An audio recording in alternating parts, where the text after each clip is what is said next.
Well, I think today there are two sort of key trends in the investment and savings industry. Obviously, there's an ageing population. We all know that. But there's also, we continue to be in a very low yield environment. I mean, there was a point last year where across the whole world, more than a quarter of all government bonds in issue, there's a total of $17 trillion, were yielding zero or less. And clearly the savings industry can't operate without income coming in. So where do you get that from? Well, you can buy equities. They yield a dividend. But equities tend to be very volatile.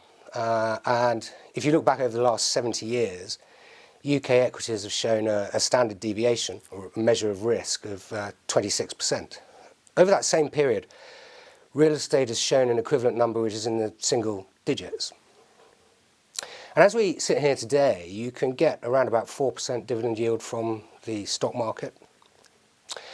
And you can get that or a little bit better from real estate.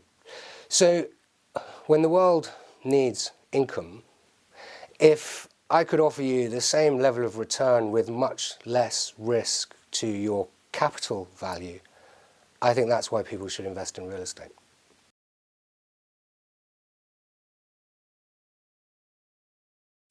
So commercial real estate, and certainly the best prime grade A real estate, is very big. When we look at the UK last year, 60% of all transactions were for a value of individual buildings of more than £50 million in value. This is very big. And it only really therefore has historically been accessible to large institutions, or to private equity firms, or to ultra high net worth individuals. As someone once put it to me, it's the 3 Bs. Real estate is only available to BlackRock, to Blackstone, and to Bill Gates.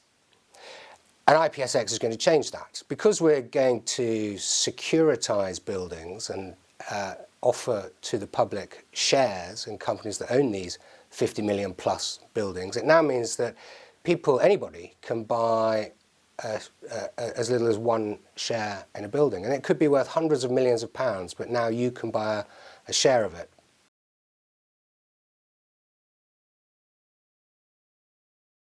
Well, historically there have really been 2 ways that a retail investor could access property. They could either buy shares in a REIT. You know, there are REITs, real estate investment trusts, like British Land or Land Securities, are listed on the main stock market today. But they tend to trade at a large discount to NAV, and they do this because they're large portfolios. They are mixed across different sectors of real estate and different locations.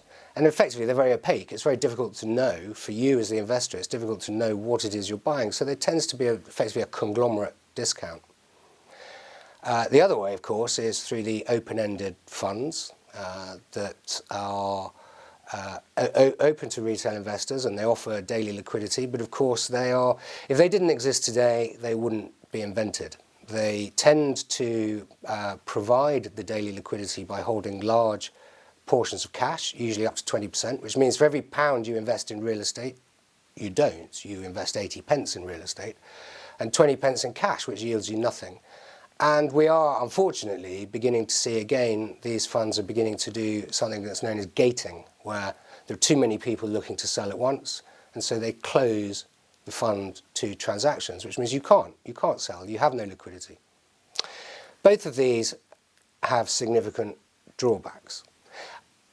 The appropriate structure, which perhaps hasn't perfectly existed to date, is, we think, IPSX, where we're going to allow people the chance to invest in shares in companies that own single pieces of real estate. So you can now pick which building you want to be invested in.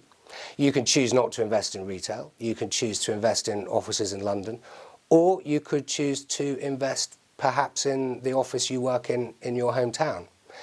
You can choose. But because we're a stock exchange, just like the LSE or Euronext, it means that you will always be able to get a price at which you can buy or sell shares, because market makers make firm 2-way prices all day long. So what we're offering is, for the first time ever, control over your decisions, transparency over what you buy, liquidity, guaranteed liquidity, and all with the regulatory oversight of the FCA. It's the first time it's been available, and it's the ideal structure.